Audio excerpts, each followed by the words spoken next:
Cyber Profe here. Let's learn about a tense in Spanish called the imperfect. You've probably seen my video about the preterite, and now you want to know about the imperfect, the other past tense. In a basic sense, we use the imperfect to describe how things used to be. Good news for you Spanish learners. The imperfect is one of the easiest tenses to memorize because there are only 3 irregular verbs and no stem changers. The irregulars are ir, ser, and ver, and I'll show you those later in the video.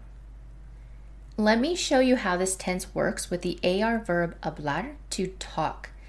And just a quick side note, the nosotros form of hablar in the imperfect is one of my favorite words to say.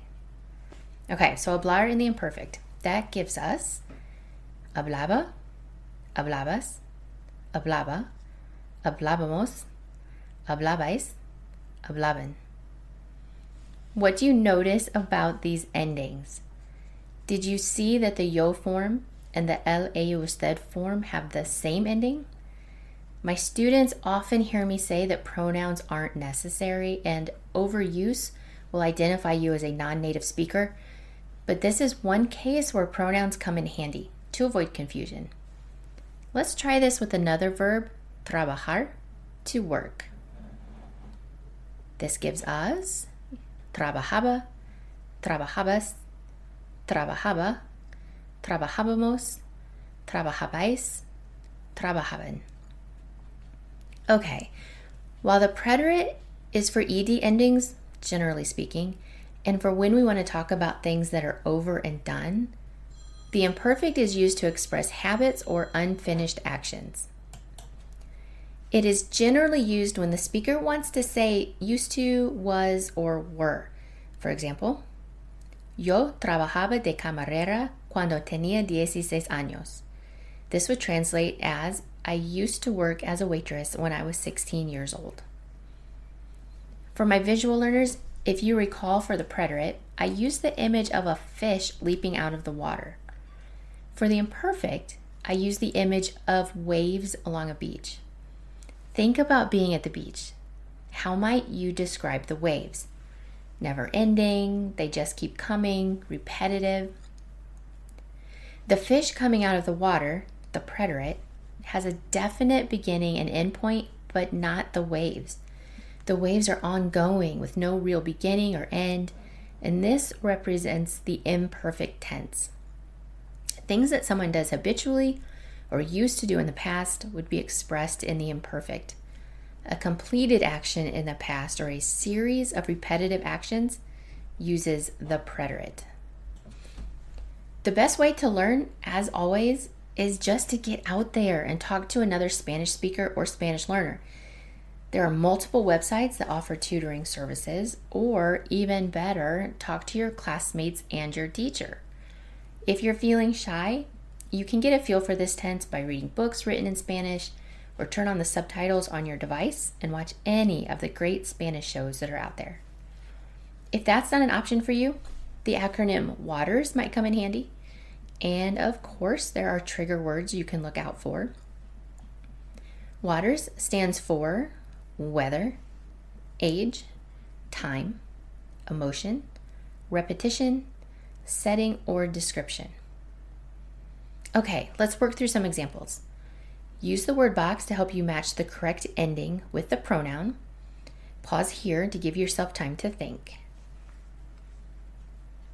Did you get yo bailaba, jugábamos, ella caminaba, nadaban? Notice I only used the pronouns for the yo form and the ello form just to avoid confusion since the endings are the same. Remember, Spanish isn't English with different words. When we translate, we need to translate for meaning. So let's take this sentence. Siempre hablábamos en clase. We can actually translate that 3 different ways, and each way is correct, just depends on context. We could say, we always spoke in class. We always used to speak in class. We would always speak in class.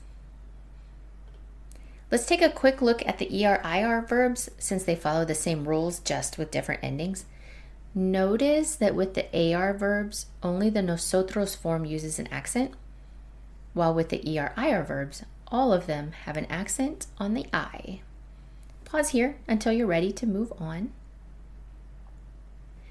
Since there are only 3 irregulars, I'll go ahead and show you what those are. This is how we conjugate ir, ser, and ver. Pause as long as you want to. Once you are feeling comfortable with the basic rules for using the imperfect, you can level up by continuing to watch the video to see when else this tense is used. It's very common to use the imperfect when we want to indicate was-ing or were-ing. Let's look at a few examples to see what I mean. Yo jugaba videojuegos cuando mi amigo llegó a mi casa. Elena hablaba por teléfono cuando alguien tocó la puerta. Fred miraba a la nueva chica bonita en la clase cuando su novia entró y lo vio. Ella se enojó.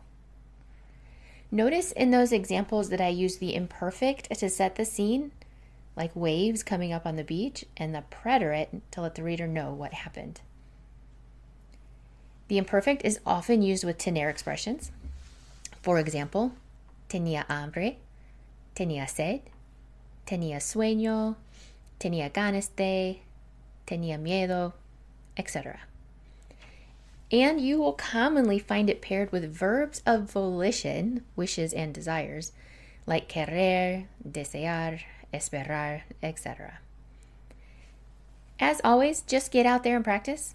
Even if you mess up, odds are you'll still be understood, and there is no downside to being multilingual, only positives. Well, that was it. Thanks for watching, and I hope you found this helpful. If you liked this video, please click on that subscribe button for me. And if you have a question about what you just saw or heard, ask in the comments below and I'll answer. Gracias y nos vemos.